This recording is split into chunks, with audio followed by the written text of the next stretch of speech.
to our newest Craigslist find. This is a Kawasaki Ninja 250R 2001, and we paid $200 for this thing. It is an absolute hoopty. Every single fairing is held on only by zip ties. It has this car like fuel filter. It has a Grom headlight taped to it. The good news is, the engine, every single component is there. I'm pretty sure it still has the OEM filter. Everything has basically the original stamps on it and stuff. So no one's tampered with this bike other than zip tying other fairings on it. So the owner claims it runs and drives, but we haven't heard it fire yet. So the first thing we're gonna do is tear this thing apart, get a gas tank on here that actually holds gas, and then see what happens. The previous owner had a lot of problems with leaking fuel, and they had this giant car filter on it, but it makes it easy for us since it's not bolted down at all. Yeah. There we go. I'm telling you though, everything just looks clean underneath the... Yeah, it's not too bad. Definitely a diamond in the rough. Like we got the OEM filters and stuff, some computer. The guy did say the computer was bad on it, so that's probably the one he replaced and didn't want to put it back in. Frame's good. Yeah, I think the next step is we should check the oil and stuff, and then let's just zip tie a Predator tank right there. See what happens. It's a little on button for this battery, and it's actually kind of nice. It's got a little voltmeter inside. Right now it's beeping at us because it is low voltage. Yeah, she's angry. So we'll charge it up. Yeah, I think we'll just, and we can put it on a jump start and we can try. The guy said it does not crank over because the solenoid is bad. Which is this guy right here. We have other ones of these, but maybe it's just not getting voltage because the fuse is out. Yeah, remember what we said earlier about this bike being super hack? We're not helping. Yeah, we're not any better than them.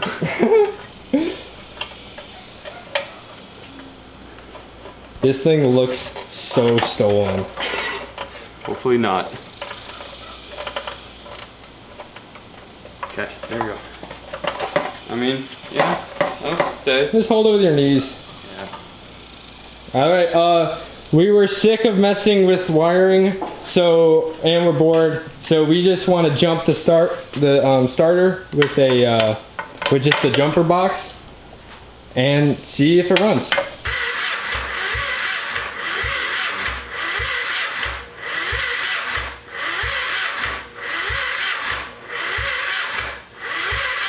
We suspect the engine is flooded. I don't know, because it doesn't turn over very well. It makes a lot of compression though. That's good. At least the starter's not just whirling like crazy. So we got the airbox out and we're looking at the carbs, and this one on the right is just pouring out of the top right there. So it looks like maybe the float or something, maybe we have a problem with our float or something like that. So what we're gonna do is get this off, get it on the bench. We're gonna order a rebuild kit so we can make sure everything's running right. And then for now, we'll just try and use starter fluid.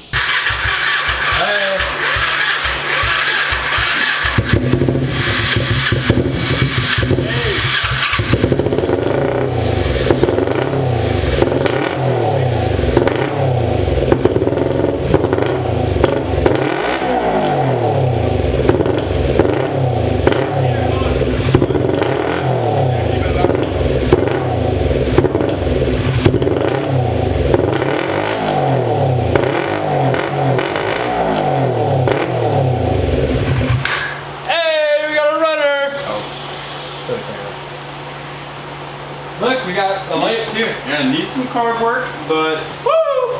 Yeah, we're gonna rebuild the carbs, get right back out here. Okay, so I got the bowls off these carbs and everything actually looks really clean. This gasket looks really good. This one looks a little bit crusty, and that's the one that was leaking. So if my float adjustment doesn't work, I think I just need to replace these two gaskets and we'll be good. But stock Kawasaki claims you need 17 millimeters of, basically as soon as the needle and seat goes in, just the spring barely touches. It needs to be 17 millimeters from here to the edge of the float. This one was perfect. This one was a 1 millimeter too big 18. I just bent it a little bit. So now we're perfectly in spec, but I don't think that was our issue. So I'm a little bit confused of why so much gas was pouring out of this one.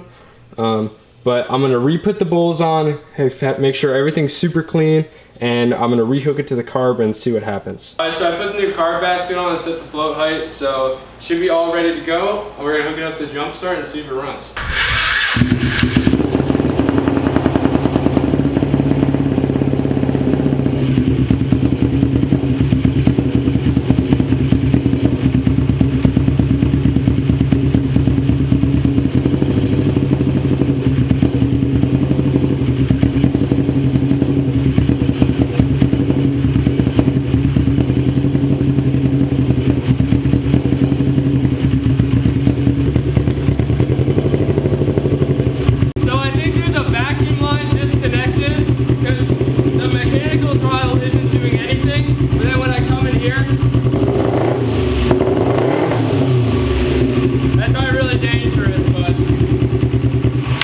But hey, it runs, guys. It runs pretty good.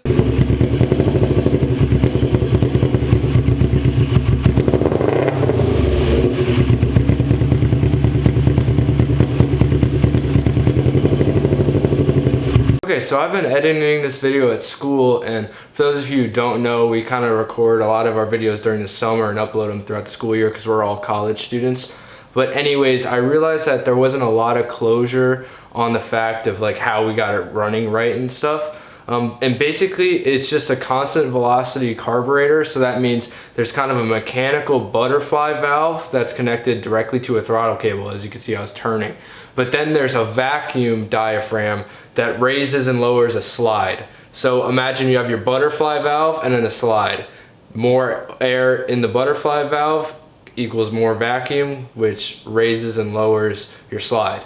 And essentially the slide part wasn't working, so we could be at full throttle here, but the slide wasn't open, so it wouldn't let enough air in, if that makes sense. But basically the fix for that was all we had to do was put the air box on, because I'm pretty sure it's just how it was engineered to have a certain amount of suction coming in. So basically that's that. Let's get back to the vid. Okay, so it really doesn't take much like looking at this thing to realize that it's probably not a good idea to ride it on any public road or even like get on it while the motor's running. I mean, we definitely could do it, but the motor is just like, it does require tuning, the carbs need to be synced, stuff like that. It's like, it runs good and stuff, but like it's still having all the like butterfly issues and all of that. So I think what we're gonna do now is completely change the direction of this video.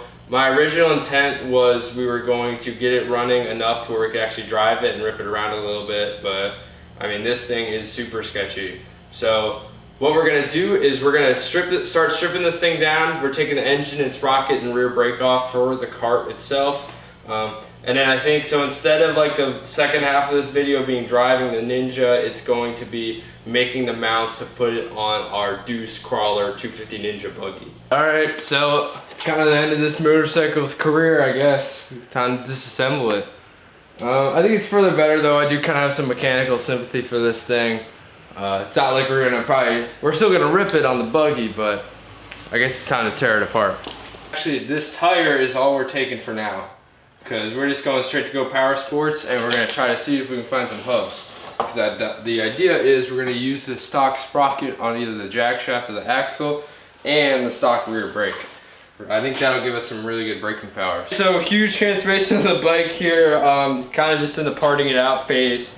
Everything's gone off of it. Well, basically everything that we're gonna need for a go-kart is off of it. So now I have literally one more engine bolt to take out, and we should be able to lift the frame up from the engine. There's only 3 engine mounts on this thing, which makes it pretty easy.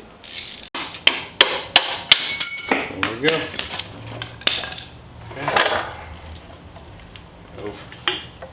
Okay.